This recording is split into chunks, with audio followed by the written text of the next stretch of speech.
성도 여러분, 안식 후 3일 동안도 평안하셨습니까? 이 앞자리에 서서 제가 평안하셨냐고 물었을 때 웃음으로 화답해 주시는 많은 성도님들 덕분에 저도 웃으면서 설교를 시작할 수 있을 것 같습니다. 오늘은 눈을 열어 바로 보라 라고 하는 제목으로 설교를 준비했습니다. 이 시간, 이 말씀의 시간을 통하여서 저희들이 예수님을 바로 바라볼 수 있는 시간 될 수 있게 되기를 소망합니다. 사람의 몸에는 여러 중요한 신체 기관들이 있습니다. 그 중에 성도님들이 생각하시기에 이거는 없으면 안 되겠다, 이 기관이 제일 중요하다 생각되어지는 게 뭐가 있을까요?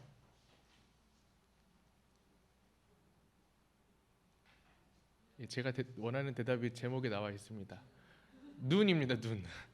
뭐 다른 여러 기관들도 중요하지만 눈이 없어서 앞을 보지 못한다면 얼마나 답답할까요, 그렇죠?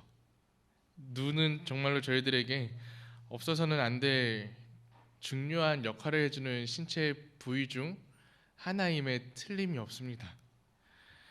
하나님께서 사람을 창조하실 때에 그렇다면 우리의 눈은 왜 창조하셨던 걸까요? 생각해 보신 적 있으신가요? 하나님이 우리 눈을 왜 창조하셨을까?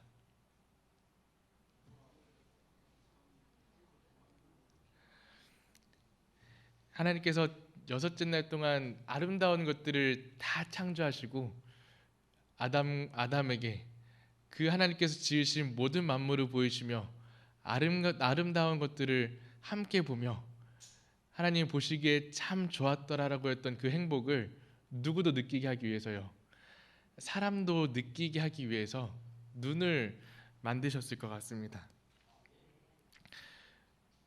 그렇다면 우리가 지금 현재 우리가 가진 두 눈으로 보고 있는 것들은 아름다운 것들입니까? 하루를 지내시면서 아름다운 것들을 좀 많이 보면서 지내셨어요? 네라고 대답해 주셔서 감사합니다.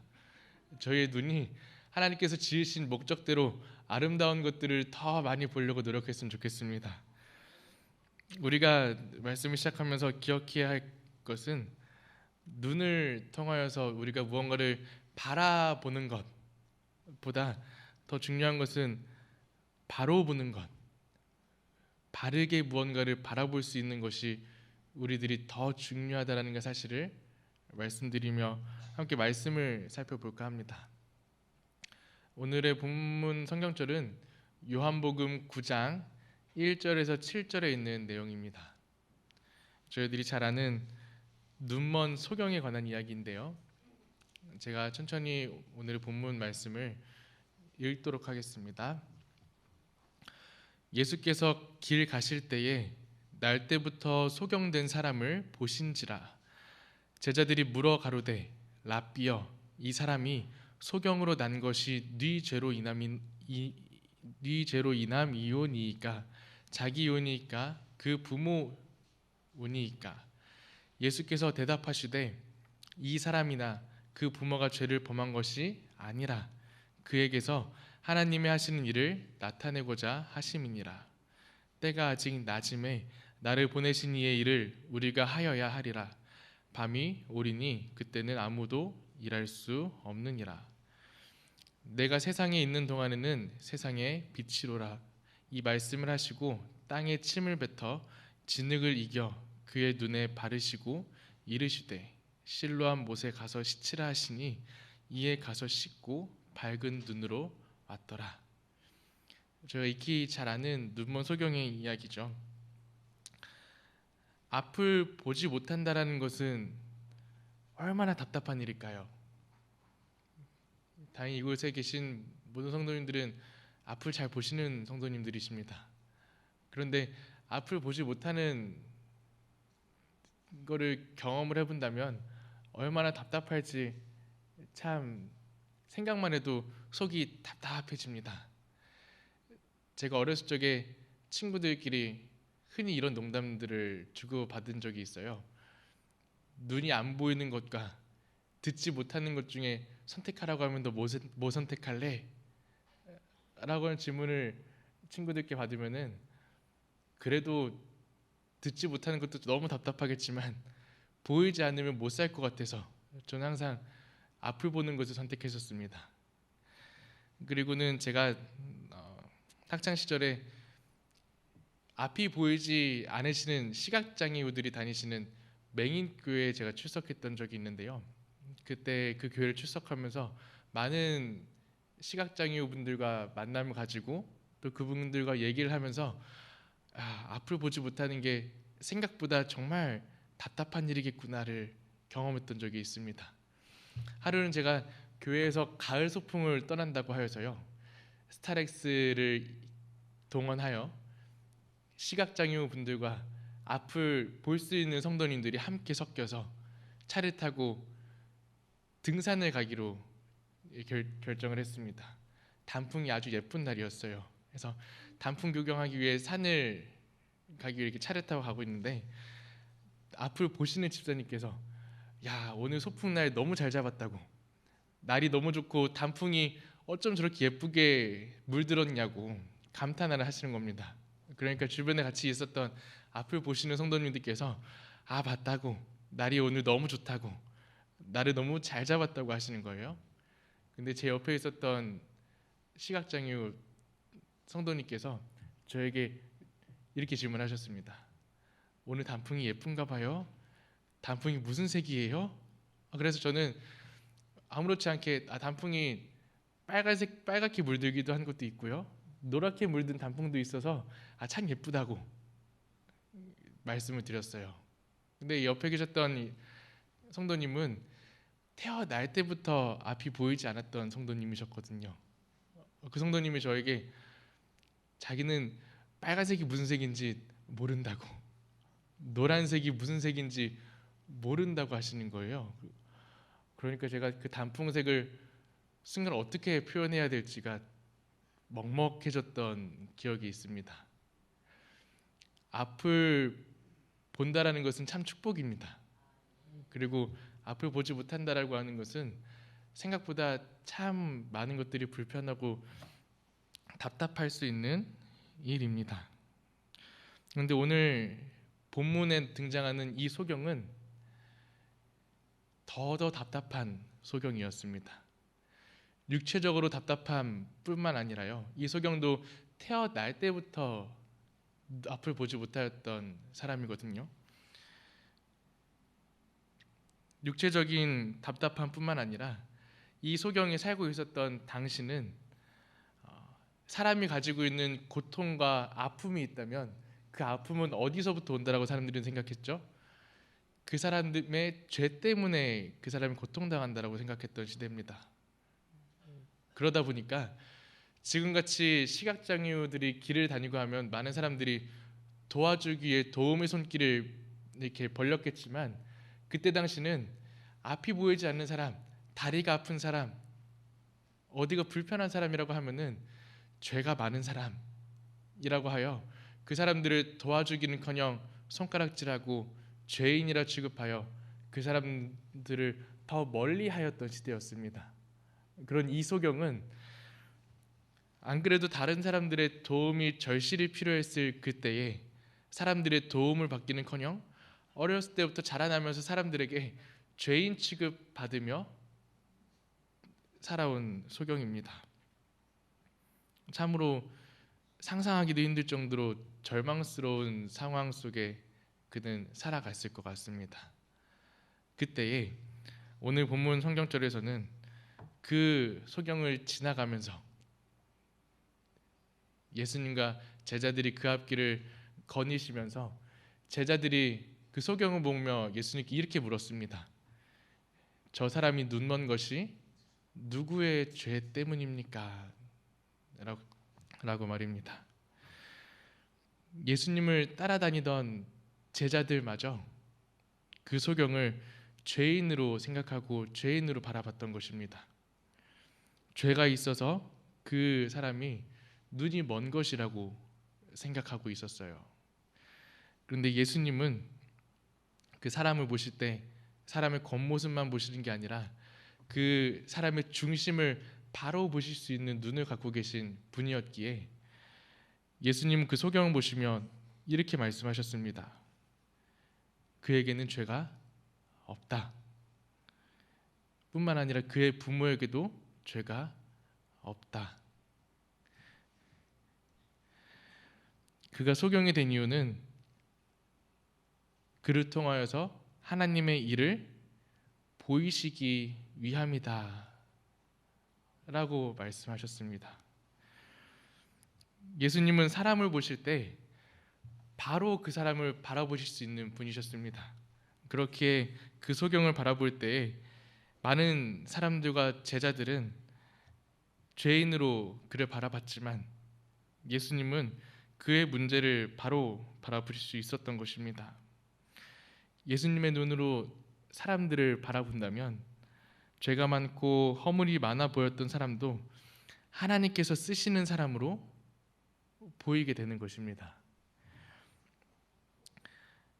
예수님께서 그 말씀을 마치시고 무엇 하셨죠? 바닥에서 진흙과 예수님의 침을 섞어서 그 소경의 눈에 바르시기 시작하셨습니다. 제가 이 이야기를 초등학교에서 전도사로 활동하고 있을 때에 아이들에게 수업 시간에 이 이야기를 해줬어요. 했더니 모든 아이들이 다 공통적으로 진흙과 침을 섞어서 그 소경의 눈에 발랐다고 하니까 다들 반응이 오우 더러워요. 모든 아이들이 다요. 모든 반에 들어가서 이야기를 할 때마다 이 장면에서 다 더럽다 라고 하는 반응을 제가 느꼈습니다.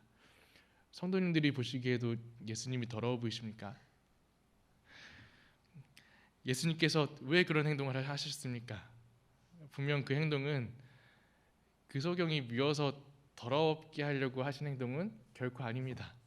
그 표현 또한 예수님께서 소경을 향한 사랑의 표현이었습니다. 제가 어렸을 적 침을 바르는 것이 사랑의 표현이라고 느꼈던 적이 있는데요.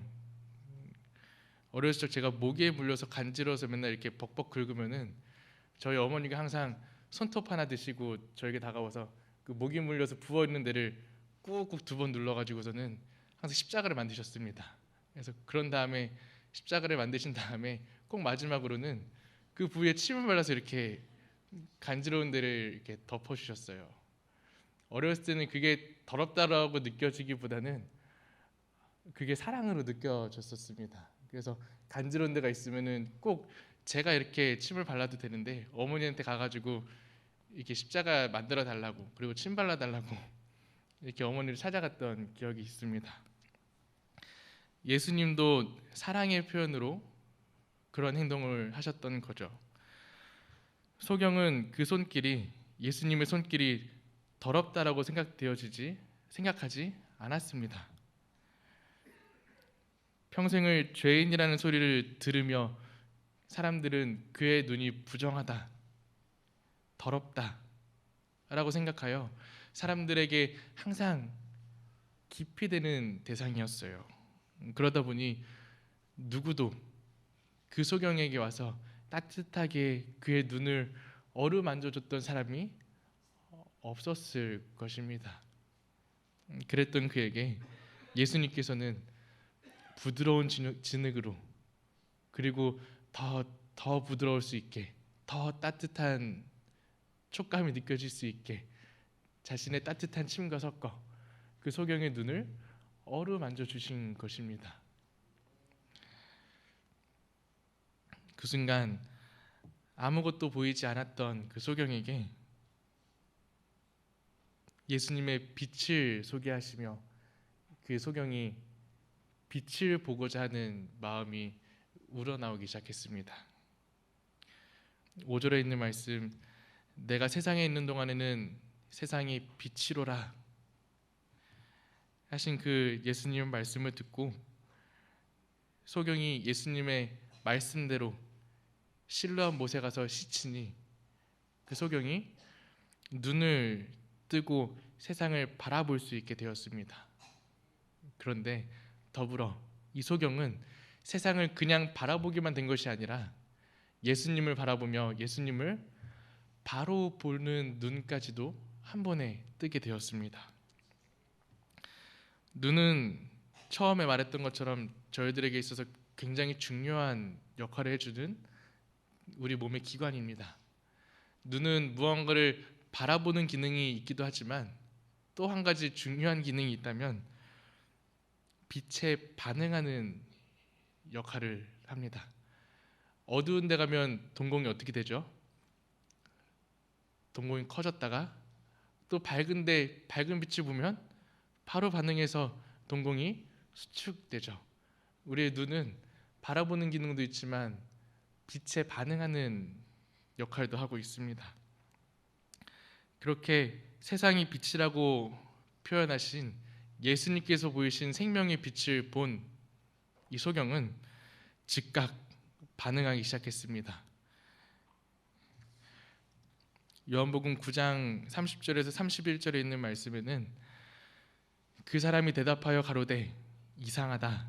이 사람이 내 눈을 뜨게 하였으되 당신들이 그가 어디서 왔는지 알지 못하는도다. 하나님이 죄인을 듣지 아니하시고 경건하여 그의 뜻대로 행하는 자는 들으시는 줄 우리가 아나이다. 창세 이후로 소경으로 난 자의 눈을 뜨게 하였다 함을 듣지 못하였으니 이 사람이 하나님께로부터 오지 아니하였으면 아무 일도 할 수 없으리이다. 눈을 뜨고 예수님을 바라보던 사람들도 이 예수님께서 하나님께로부터 온 자라는 것을 바라보지 못했는데 이 눈을 방금 뜬 이 소경이 예수님을 보며 그 예수님을 하나님으로부터 온 자라고 바로 볼 수 있게 된 것입니다. 하나님께로부터 온 사람이라고 그 소경은 눈을 뜨자마자 사람들에게 예수님을 증거하기 시작했습니다. 빛을 바라보기 시작한 그의 삶은 예수님께서 말씀하셨던 대로 하나님의 일을 하시는데 쓰임받는 삶으로 변화되기 시작했습니다.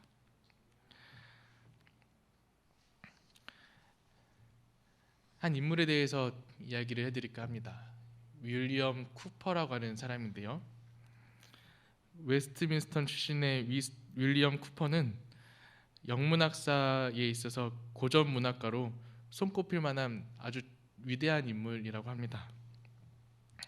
그러나 그가 하는 일에 있어서 많은 긴장과 부담감을 가진 나머지 지나친 스트레스로 우울증이 생겼다고 해요. 그 후에 우울증 때문에 그의 인생은 점점 망가지기 시작했습니다. 우울증에 조현병 증세까지 겹쳐진 상태로 그는 더 이상 정상적인 생활을 유지할 수가 없는 상황에 이르게 됐습니다. 급기야 그는 자신이 더럽고 추하고 무가치한 존재라고 자신을 자학하며 여러 차례 자살을 시도하게 되었습니다. 한 번은 마차를 끌고 강에 뛰어 자살하려고 마차를 타고 달리는데 그날따라 안개가 너무 짙어서 돌고 돌다가 강변인 줄 알고 내렸더니 자신의 집 앞이어서 자살을 실패했다고 합니다. 다음 날 또 자살하기 위해서 칼을 찾았는데 칼날이 부러져 있어서 그 다음 날도 자살에 실패했다고 해요. 그리고 그 다음 날에는 목을 맸는데 의식이 흐려지는 순간 줄이 끊어지면서 또 살아났다고 합니다. 급기야 33살 되던 때에 정신병원에 입원을 하게 되고 그곳에서 그는 존 뉴턴 목사님을 만나 함께 성경을 읽던 도중 그리스도께서 우리를 위해 화목제물이 되셨다라고 하는 그 말씀이 마음에 꽂혀서 하나님을 경험하게 되는 귀한 경험을 갖게 되었다고 해요. 그는 말할 수 없는 기쁨을 얻었고 건강도 회복되기 시작했습니다. 그리고는 그가 다시금 우울증이 재발할 것 같을 때에는 하나님의 은혜를 찬양하기 시작했대요.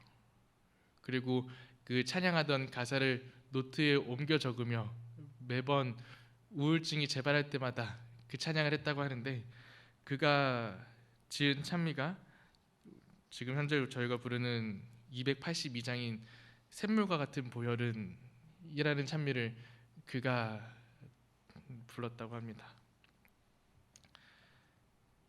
상황도 그의 직업도 그의 병도 변한 것은 하나도 없었지만 그가 찬양할 수 있게 된 것은 그가 자신의 삶을 바라보는 시선이 달라졌기 때문에 가능한 일이었습니다.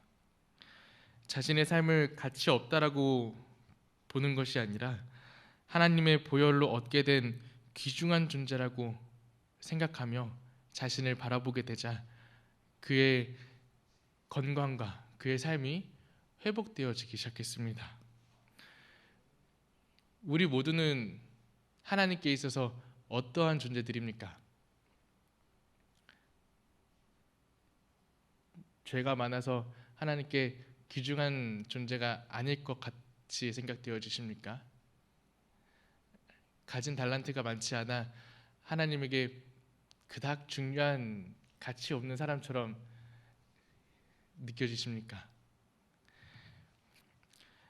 우리 모두는 하나님께 아주 귀중한 사람들입니다. 하나님은 우리가 눈먼 소경이든지 죄가 많은 사람이든지 말을 잘 못하는 사람이든지 화를 잘 참지 못하는 사람이든지 간에 우리를 귀중하게 생각해 주시는 분입니다. 우리도 하나님처럼 이 세상을 바라보고 주변에 있는 성도님들, 사람들을 바라볼 때에 세상을 바르게 볼 수 있는 시선을 갖게 되기를 소망합니다. 그러한 눈을 달라고 함께 기도하는 저희 모두가 되었으면 또한 좋겠습니다. 그래서 서로를 더욱더 귀중한 사람들로 바라보며 서로의 아픔을 위로할 수 있고 서로에게 필요한 사랑들을 나누면서 저희 마석교회에 있는 모든 성도님들의 관계가 지금도 사랑으로 넘치지만 모두가 속해 있는 그 소그룹 안에서 그리고 교회 안에서 저희들이 사랑으로 더욱 넘치는 마석교회가 되었으면 좋겠습니다. 그리고 소경이 예수님을 바라보며 예수님께서 소개하신 그 생명의 빛을 바라보자마자 즉각적으로 반응했던 것처럼 우리도 생명 되신 예수님을 언제나 그 빛을 바라보며 살 수 있어야 될 것입니다. 그리고 우리가 그 빛을 발견하였다면 그 빛을 경험하였다면 어떻게 해야 되겠습니까? 사람들에게 그 빛을 전하고 우리가 만난 예수님을 전하며 증거하는 삶을 살아나가게 되시길 소망합니다. 그렇게도 되시겠습니까? 저도 이 말씀을 준비하면서 그리고 말씀하면서 예수님과 같은 눈을 얻게 해달라고 예수님과 같이 세상을 바라볼 수 있게 해달라고 참 많이 기도했습니다. 이 말씀 마치고 기도하는 시간을 통하여서 저희들이 함께 결심하시고 하나님께 기도하시는 저희 모두가 되길 소망합니다. 함께 앞에 있는 이 문구를 같이 읽으며 말씀을 마칠까 합니다. 생명의 빛 함께 읽을까요? 시작. 생명의 빛 되어주시는 하나님의 빛으로 세상을 바로 보며 그 빛에 반응하는 하늘 성도가 되기를 소망합니다. 이 결심이 우리 모두의 소망이 되기를 간절히 바라며 말씀 마치도록 하겠습니다.